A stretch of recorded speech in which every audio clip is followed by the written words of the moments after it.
Okay, on this video we're going to try to get through number 54, starting with 52. So 52 is asking us about how many triangles are possible to be able to solve this thing. So this is going to be an ambiguous case problem where they are asking us just how many triangles are possible. So we don't have to go through and do all the work. We just need to do enough work to be able to figure out how many triangles we have. So on this one they've told us that A is 85 degrees.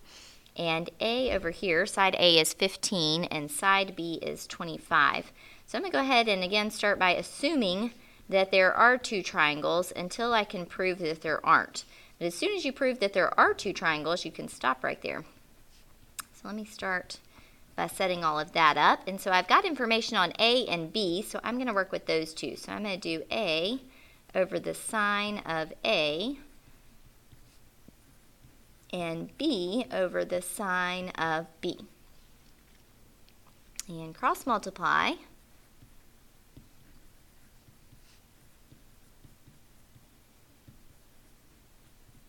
Running out of room.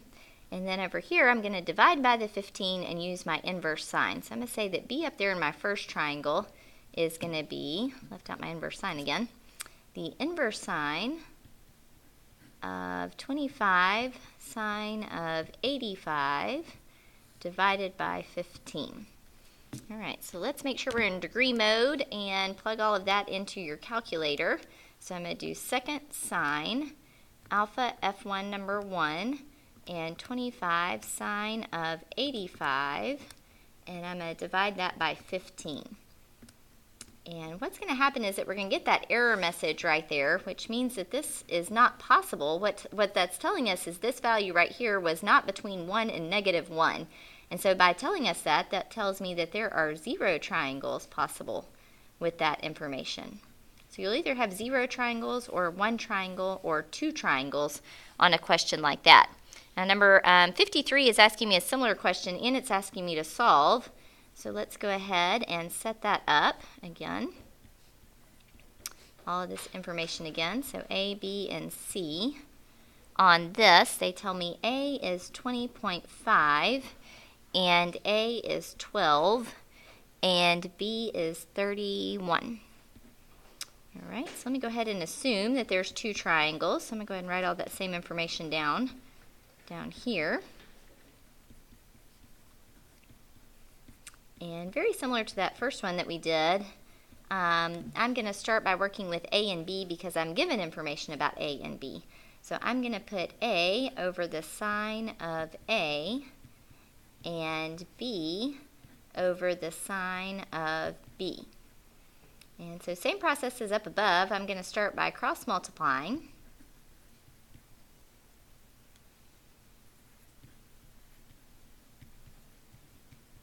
And then to solve for B, I'm going to do my inverse sine, and I'm going to put in my 31 sine of 20.5 and divide by the 12. All right, so make sure you're in degree mode, and let's put that in. So second sine alpha F1 number 1, so 31 sine of 20.5 up there on the top, and divided by 12 down there on the bottom. And we do come out with a value this time, which means that we definitely have 1 triangle, 783 degrees. All right, kind of like we did on the ones on the last video, let's go ahead and store that value as X. And now to get to the second triangle, I'm going to take 180 and subtract that angle that we just found. So that one's going to be 115.217.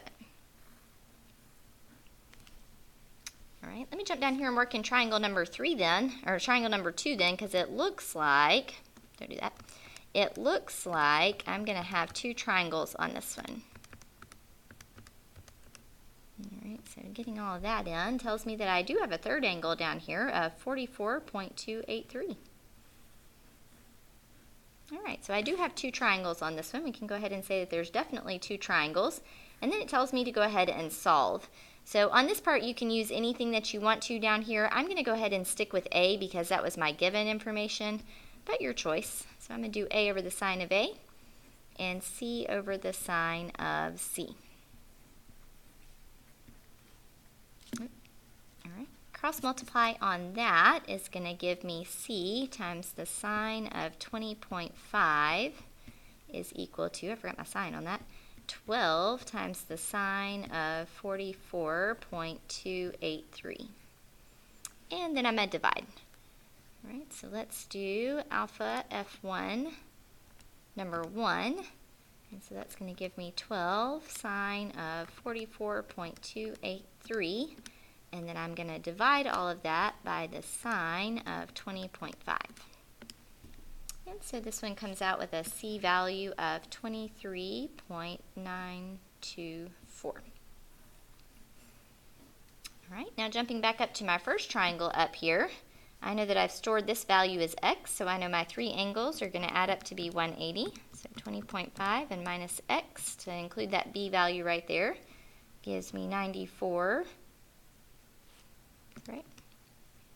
Yeah, 94.717, looked funny for a minute, degrees. And then again, I'm going to go ahead and use a. So I'm going to do a over the sine of a and c over the sine of c. Cross multiplying.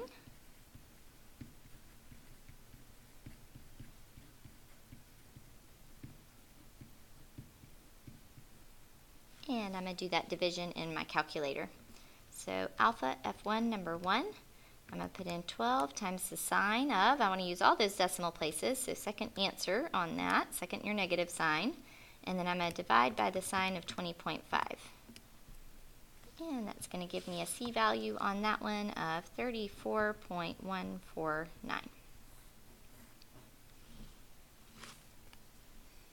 Okay, so good ambiguous case problem there with two triangles that worked out. All right, let's take a look at 54. So on 54, it's talking about Hurricane Ike. Because of that, a tree grew leaning at 4 degrees from vertical. So let me draw vertical in here. I'm going to make this vertical. And I know that vertical makes a right angle with the ground. And so what I want to do is I want to draw this tree kind of going this way, and I know that this angle right here is 4 degrees. So that's the angle from vertical to the tree. I know then that at a point 35 meters from the tree, so this is going to be 35 down here, the angle of elevation to the top of the tree, so I'm going to be looking up from the ground over here, is 23 degrees, and I want to find the height of the triangle. The height of the tree. All right, so if I know this whole angle is 90 and this is 4, then inside here I've got 86. All right, so I can easily find that third angle right there. I'm going to take 180 and subtract 86 and subtract 23, and this angle up here is going to be 71 degrees.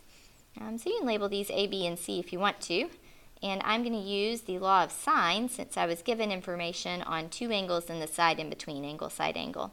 So I'm going to do B over the sine of B, and I'm going to do C since that's the side that I want to find, so C over the sine of C.